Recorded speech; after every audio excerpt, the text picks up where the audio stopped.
top secret ni Miss Catherine Bernardo at Alden Richards. Abay nabunyag na dahil dito.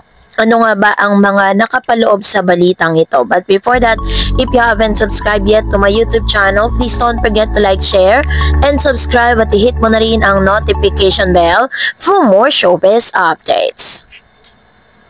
Bago tayo of course magpatuloy sa ating updates for today's video, salamat po.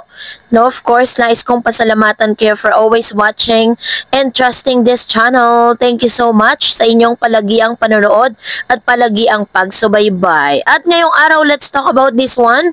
Dahil matapos pong mapabalita na naispatan daw di umano itong si Miss Catherine Bernardo sa BGC, kasama po ni Yorme. No, ang Yorme tinutukoy walang ibas kundi si Mayor Mark Alcala na nagsa-circulate po ngayon online.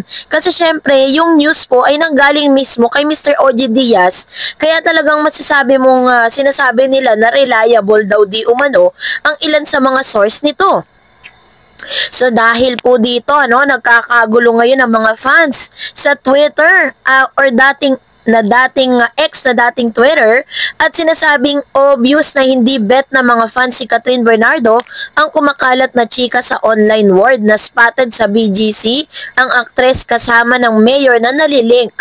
Nagtatalo-talo ang mga fanay at talagang tumatalak sila para palabasing hindi totoo ang trending issue ngayon ni Catherine.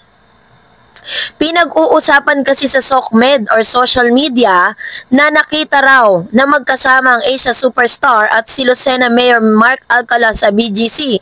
Malaking issue nga tungkol sa sighting na yun kina Catherine at Mayor Mark. Hinahamon pa ng mga fans ang netizen na nagpapakalat ng mga chismis na maglabas ng resibo, video o photo para maniwala raw sila.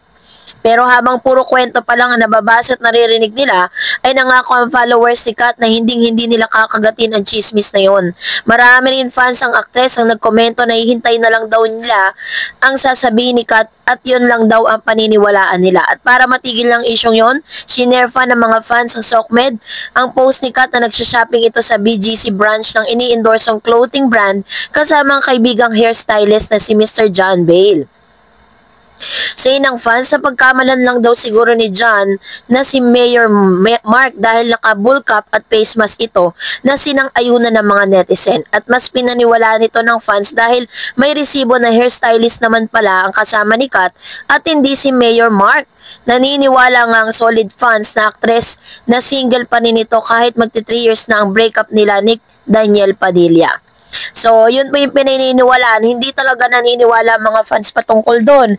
Kasi, upon sa investigation na, ito po yung aking pong point of view at sa mga investigation ko kasi, si John Bale kasi isa sa mga masasabi nating nagbibihes at gumagawa ng buhok ni Miss Catherine. Talagang siya po lagi yung kasama. And, base po sa source, base po sa mga nababasa ko, sabi po nila, si Miss Catherine Bernardo po ay bumukod ng tirahan at siya po ay kumuha ng isang premium, parang mamahalin na condominium sa BGC.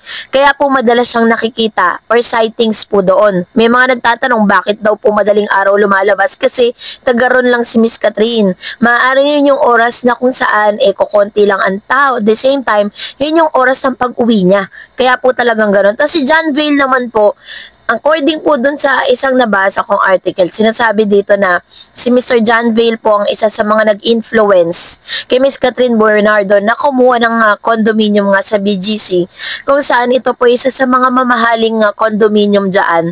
At if hindi po ako nagkakamali, na itong si Mr. John Vale, meron din po siyang condominium sa BGC. So, posible na silang dalawa nga ang nakikitang magkasama kasi nung the time na sinasabi ni OG na namataan daw itong si Miss Catherine, kasama niya si John Vale na nag-shopping sila sa isang brand na ini-endorse ni Miss Cat, ang Bench. Kaya po talaga hindi maniwala yung mga netizen, not unless talagang magsalita siya at maglabas ng resibo na hindi edited. Kasi hindi natin alam, pwedeng edited kasi ang mga videos. Alam nyo na, may AI na po ngayon. Kaya naman, ito Diba, pa, no, sa isang panoorin panayam, mo muna at marami natin pang ito. panayam, umamin si Alden Richards na nung nakaraang taon, ang pinaka malungkot at mahirap na taon para sa kanya. Na halos ang kanyang mental health ay maapektuhan na. Yes. Alam na natin, tanggap natin yung pagkawala ng kanyang lolo. Natural para sa isang apo na lumaking kasama ang lolo't lola. Napakasakit talaga. Napakahirap. Pero meron siyang sinabi, may mga tao siyang pinagkatiwalaan Oo. na hindi naging totoo sa kanya. Yun ang maraming nagtatanong, ano ba yun? At sino kaya yun? At ano ba ang nangyari doon? Kasi daw may mga tao na kapag binigyan mo ng daliri, parang gustong kunin ang buong katawan. Oo. Diba? Parang gano'n. Yung halos naubos, dahil Oo. tiwala ka. Parang yun yung palaisipan sa lahat. Yes. Ano itong tinutukoy niya na ito? Monetaryo yan eh. Pera yan. Yes. Hindi na emosyon eh, di ba? Pero talagang, sabi niya, rock bottom. Kung meron pang mas malala at malalim sa rock bottom, nandoon daw siya nung nakaraang taon. Oo. Ako naman, di ko maisip na rock bottom, nagdagdag pa nga siya ng branch ng Oo. kanyang, di ba, food chain. Tapos tuloy pa rin naman yung kanyang mga restaurants. Nag-produce pa siya, di ba? Oo. Anong rock bottom? Yun na nga. Oo. Walang pagpapaliwanag, kundi bahala na kayo kung anong iisipin. At saka di ba sabi niya pa nga di ba? Tulong daw siya ng Sa isang balita na inilabas ni Manny Christopher Min sa kanya pong channel, kung matatandaan po ninyo, si Alden Richards po is nagkaroon po siya ng parang anxiety or depression nung nakaraang taon. Sinasabi niya na talagang super down at nasa rock bottom po siya. At isa sa mga pinaka-biggest reason pala nito is si Mr. Alden Richards ay na-scam ng isang kaibigang kanyang pinagkakatiwalaan. Yan ang ilan sa mga spluk ni Manny Christopher Min sa kanyang channel. Pero sabi ni Manny Christopher Min na hindi niya po kinukumpirma, pero yun po ang dumating at pinadala sa kanya ng kanyang source na isa sa mga rason ng pagkalungkot, pagkabalisa ni Mr. Alden Richards is yung na-scam nga po siya ng isang artista at kaibigan na itinuturing niya sa industriya at hindi niya inaakala na ganun gang kadali, no, na scam yung kanyang 6 na milyon. Ilang puyat, ilang pagod at ilang mga pagtitiis at sakripisyong ginawa ni Alden, makuha lang at magkaroon lang siya ng 6 million. Pero kung tutuusin talaga sa ordinaryong tao, napakalaking bagay po ng 6 na milyon. Kaya kahit talaga sino magkakaroon po ng depression at anxiety, ano? Sinabayan pa last year na lahat ng mga ginagawa niya projects hindi naman po ganun talaga talagang tumabo. Nakabawi lang naman talaga siya nung nagkaroon po sila ng movie ni Miss Catherine Bernardo na kung saan kumita po sila ng billions at isa sila sa pinaka-highest top grossing film of all time. Kaya po yung mga balita na si Miss Catherine Bernardo ang dahilan ng pagka-anxiety and depression nitong si Mr. Alden Richards, ito po yung patunay na hindi po wala pong kinalaman si Catherine sa ano paman, no? Na pwede pong or nangyayari kay Mr. Alden Richards at wala siyang sinisisik nino man. Tangi niyang nasinisisi yung sarili niya kasi bakit ganun siya kadali magtiwala at magdesisyon ng napakalaking pera. Pero syempre hindi natin nasisisi si Alden, pinagkatiwalaan niya yung tao dahil alam niya namang hindi siya lolokohin. Pero ang ending, yun nga yung kanyang naranasan, hindi niya po inaakala na mangyayari sa kanya yung mga bagay na yan.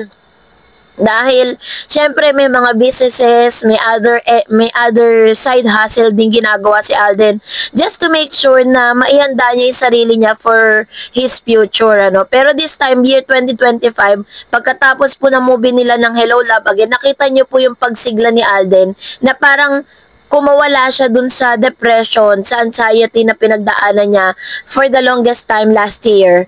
'Di ba? At dun nabawi niya po talaga yon. Grabe. So, kaya po, yan ang mga ilang sikreto, no, na hindi po pinagsasabi ni Alden Richards.